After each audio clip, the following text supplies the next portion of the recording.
아시안컵이 카타르에서 개막했습니다. 2월 11일 아시안컵 우승을 위해 모든 국가에서 최선의 전략을 짜고 있는데요. 이웃나라 우레이 보유국에서 나온 아시안컵 우승 전략이 특이하다는 외신의 보도가 있어 그 내용을 자세히 알아보겠습니다. 과연 우레이 보유국은 카타르 아시안컵에 우승할 수 있을지 아니면 전 세계의 조롱거리가 될지 궁금하네요. 자, 이런 흥미진진한 이야기에 앞서 새로 오신 분들은 구독 버튼을 꾹 눌러서 아시안컵, 프리미어리그는 물론 세계 축구의 모든 소식을 한눈에 확인해보세요. 앞으로 몇 일 동안 저희는 아시안컵에 대한 깊이 있는 분석으로 여러분을 찾아갈 거예요. 먼저 중국이 속해 있는 A조의 상황을 간단히 알아보겠습니다. 2024년 대회 개최국 바로 카타르입니다. 카타르는 과거 11번이나 대회에 참가한 경험이 있죠. 특히 2019년 대회에서는 정상에 올라 모두를 놀라게 했습니다. 그 당시에는 2라운드 2조에서 승자로 진출했지만 이번에는 개최국으로서 자동으로 대회에 참가하게 되었습니다. A조에서 카타르와 함께 경쟁할 국가들에 대해서도 더 알아보아야겠습니다. 레바논이 A조의 또 다른 중동 국가입니다. 레바논은 과거에 3번이나 대회에 참가했고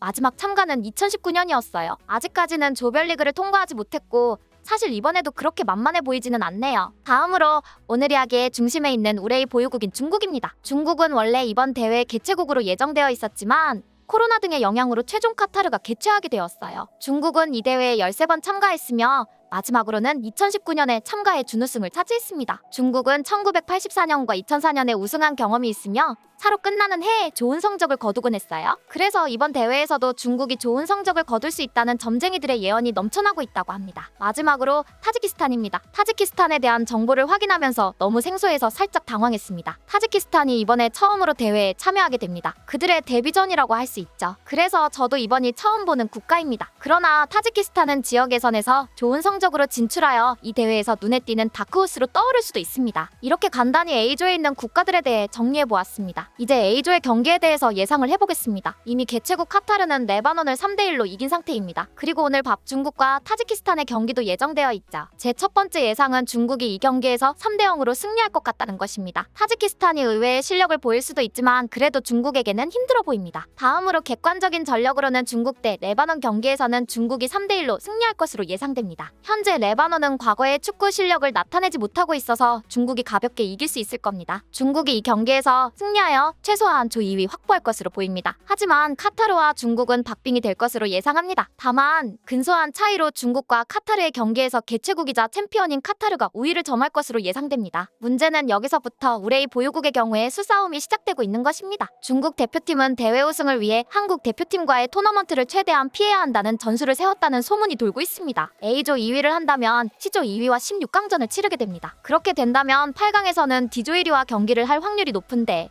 이는 한국보다 일본을 선택해야 한다는 소문이 있다고 합니다. 하지만 이것이 현실적으로 과연 적당한 전략인가에 대한 비판이 쏟아지고 있습니다. 만약 A조 1위를 한다면 16강에서는 약팀을 만나고 8강에서도 B조 2위, F조 2위랑 만나게 되는데 아무리 봐도 이게 최선의 선택인데 말입니다. 중국 내에서도 A조 1위에 자신이 없으니 일부러 조 2위로 한국을 피해야 한다는 여론을 조성하고 있는 것이 아닌가 의심하는 분위기입니다. 이러한 중국 팀의 전략이 드러나면서 많은 축구 팬들이 이번 아시안컵에서 중국과 한국이 어떻게 맞붙을지에 대해 큰 관심을 보이고 있습니다. 해외 도박 전문가들의 분석에 따르면 우승 후보로는 대한민국, 일본, 이란, 호주 등 4국가가 높은 배당률을 기록하고 있습니다. 그 중에서도 특히나 일본과 한국이 우승 확률이 높은 팀이기 때문에 중국은 어디로든지 피할 수가 없는 상황입니다. 중국 주요 스포츠 매체에 폭로된 내용에 따르면 중국 대표팀의 16강 이후 토너먼트 전략도 우레이 보유국으로는 신기한 수준이라고 합니다. 대표팀은 한국과 일본과 같은 강팀들을 상대로 수비 위주의 경기를 펼치며 공격수보다 수비에 집중하고 0대0 무승부를 목표로 하고 있었던 것입니다. 이러한 전략은 승부차기를 통해 승패를 결정하려는 것으로